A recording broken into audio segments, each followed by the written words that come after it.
কল্পনা করুন, আজ সকালে ঘুম থেকে উঠে দেখলেন আপনার ফোনের চার্জ শেষ, কিন্তু এলাকায় বিদ্যুৎ নেই। বাইরে বের হলেন বাইক নিয়ে, কিন্তু পেট্রোল পাম্পে গিয়ে দেখলেন 1 লিটার তেলের দাম 300 টাকা। বাজারে গিয়ে দেখলেন চাল ডাল থেকে শুরু করে সব জিনিসের দাম রাতারাতি দ্বিগুণ হয়ে গেছে। ফ্যাক্টরিগুলো বন্ধ হয়ে যাচ্ছে, চারিদিকে হাহাকার, লক্ষ লক্ষ মানুষের চাকরি চলে যাওয়ার উপক্রম। আপনি ভাবছেন কোনো বড় যুদ্ধ লেগেছে? না, আসলে পৃথিবীর অনেক দূরের একটা ছোট্ট জলপথ বা প্রণালী বন্ধ হয়ে গেছে। একেই বলা হয় চোক পয়েন্ট, যা বিশ্ব অর্থনীতির গলা টিপে ধরার ক্ষমতা রাখে। বর্তমানে আমরা ঠিক এই পরিস্থিতির খুব কাছাকাছি দাঁড়িয়ে আছি, বিশেষ করে হরমুজ প্রণালীর উত্তেজনার কারণে। আজকের ভিডিওতে আমরা ঘুরে দেখব হরমুজ সহ এমনই 5টি মরণফাঁদ বা জলপথ, যা যে কোনো সময় বন্ধ হয়ে গেলে পুরো পৃথিবী অচল হয়ে যাবে। এমনকি কিছু পথ হরমুজ থেকেও শক্তিশালী। মালাক্কা, হরমুজ, সুয়েজ, জিব্রাল্টার আর পানামা খাল। কেন এগুলো এত সংবেদনশীল? কি ঘটলে বিশ্ব অর্থনীতিতে ধস নামে? সাম্প্রতিক ঘটনাগুলোই বা কি সংকেত দিচ্ছে?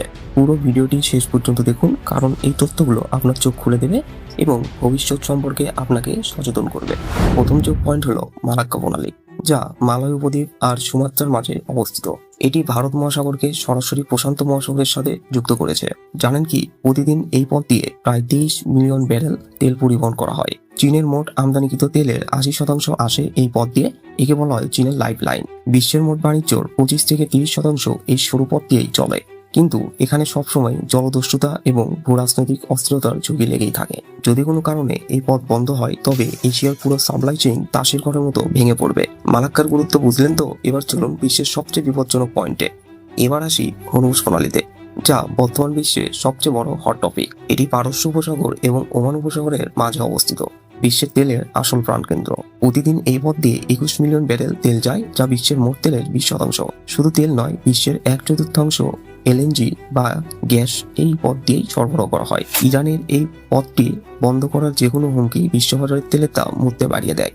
বর্তমানে ইরানের উত্তেজনায় হরমুজ সংকটের কারণে বিশ্বজুড়ে জ্বালানি সংকটের কালো মেঘ ঘনিয়ে আসছে। আমাদের লিস্টের 3 নম্বরে আছে মিশরের বিখ্যাত সুয়েজ খাল। 1859 থেকে 1869 সালের মধ্যে ফরাসি প্রকৌশলী ফার্দিনান্দ দে লেসেবসের পরিকল্পনায় এটি খনন করা হয়। 1869 সালের 17 নভেম্বর এটি খুলে দেওয়া হয়, যা এশিয়া ও ইউরোপের মধ্যকার দূরত্ব হাজার হাজার মাইল কমিয়ে দেয়। বিশ্বের 12% বাণিজ্য এবং 30% কন্টেইনার ট্রাফিক এই কৃত্রিম খাল দিয়ে নিয়ন্ত্রিত হয়। মনে আছে 2021 সালের কথা, যখন এভার গিভেন জাহাজটি আটকে 6 দিন খালটি বন্ধ ছিল। মাত্র 6 দিনে প্রতিদিন প্রায় $9 বিলিয়ন ক্ষতি হয়েছিল বিশ্ব অর্থনীতির। বর্তমানে লোহিত সাগরের অস্থিরতার কারণে এই পথে ট্রাফিক 70% কমে গেছে। জাহাজগুলো এখন বাধ্য হয়ে পুরো আফ্রিকা মহাদেশ ঘুরে যাচ্ছে, যা সময় ও খরচ দুটোই বাড়াচ্ছে। চতুর্থ গুরুত্বপূর্ণ পয়েন্ট হলো জিব্রাল্টার প্রণালী, যা স্পেন আর মরক্কোর মাঝে অবস্থিত। এটি আটলান্টিক মহাসাগরকে ভূমধ্যসাগরের সাথে যুক্ত করেছে। প্রতিদিন প্রায় 300টি জাহাজ এই সরু পথ দিয়ে চলাচল করে, যা একে বিশ্বের অন্যতম ব্যস্ততম পথ বানিয়েছে। সুয়েজ খালের সাথে সংযোগ থাকায় এটি এশিয়া ও ইউরোপের সংক্ষিপ্ততম জলপথ হিসেবে কাজ করে। ভূমধ্যসাগরীয় দেশগুলোর জন্য এটি একমাত্র প্রাকৃতিক প্রবেশদ্বার। সামরিক এবং বাণিজ্যিক উভয় দিক থেকেই জিব্রাল্টারের গুরুত্ব অপরিসীম। যদি এই পথ বন্ধ হয়ে যায়, তবে ইউরোপের দেশগুলোর সাপ্লাই চেইন মুহূর্তে ভেঙে পড়বে। ভাবুন তো, খাবারের জাহাজ আসার পথ বন্ধ হলে কি অবস্থা হবে? আমাদের তালিকার শ্রেষ্ঠ পয়েন্ট হলো পানামা খাল। উত্তর ও দক্ষিণ আমেরিকার সংযোগস্থলে অবস্থিত এই খালটি আটলান্টিক ও প্রশান্ত মহাসাগরকে যুক্ত করেছে। এটি জাহাজ চলাচলের প্রায় 8,000 মাইল পথ বাঁচিয়ে দেয়, যা অবিশ্বাস্য। প্রতি বছর প্রায় 14,000 জাহাজ এখান দিয়ে পার হয় এবং বিশ্বের 5% বাণিজ্য এটি নিয়ন্ত্রণ করে। তবে বর্তমানে পানামা খাল একটি বড় সংকটের মুখে, আর সেটা হলো জলবায়ু পরিবর্তন। 2023 থেকে 2025 সালের তীব্র খরার কারণে খালের পানির স্তর কমে গেছে, ফলে ট্রানজিট অনেক কমিয়ে দেওয়া হয়েছে। প্রাকৃতিক বিপর্যয় কিভাবে বিশ্ব বাণিজ্যকে থামিয়ে দিতে পারে, পানামা খাল তার সবচেয়ে বড় উদাহরণ। মানুষের তৈরি এই বিস্ময় এখন প্রকৃতির কাছে অসহায় হয়ে পড়েছে। এই 5টি চোখ পয়েন্ট আমাদের দেখায় যে বর্তমান বিশ্ব কতটা একে অপরের উপর নির্ভরশীল। পৃথিবীর এক প্রান্তের ছোট কোনো সমস্যা অন্য প্রান্তের মানুষের জীবন অতিষ্ঠ করে তুলতে পারে।